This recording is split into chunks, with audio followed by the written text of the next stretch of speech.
सोलापूर शहरात एक धक्कादायक आणि हृदयद्रावक घटना समोर आली आहे. 33 वर्षीय आई आणि तिच्या 14 वर्षीय मुलीने आज पहाटे रेल्वेखाली आत्महत्या केल्याने मोठी खळबळ उडाली आहे. घटनेची माहिती अशी की वर्षा पांडुरंग आढतराव वय 33 आणि त्यांची मुलगी स्वरा पांडुरंग आढतराव वय 14 दोघी राहणार सुशीलनगर वजापूर रोड सोलापूर यांनी आज 26 जुलै 2026 रोजी पहाटेच्या सुमारास रेल्वे रुळावर आत्महत्या केली.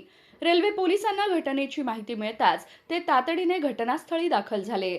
दोघींचे मृतदेह शवविच्छेदनासाठी सोलापूर येथील श्री छत्रपती शिवाजी महाराज सर्वोपचार रुग्णालयात पाठविण्यात आले आहेत. पोलिसांनी सांगितले की आत्महत्येचे नेमके कारण अद्याप समजले नाही. याबाबत तपास सुरू आहे. या घटनेमुळे सुशीलनगर परिसरात मोठी खळबळ निर्माण झाली असून स्थानिक नागरिकांमध्ये शोक व्यक्त होत आहे.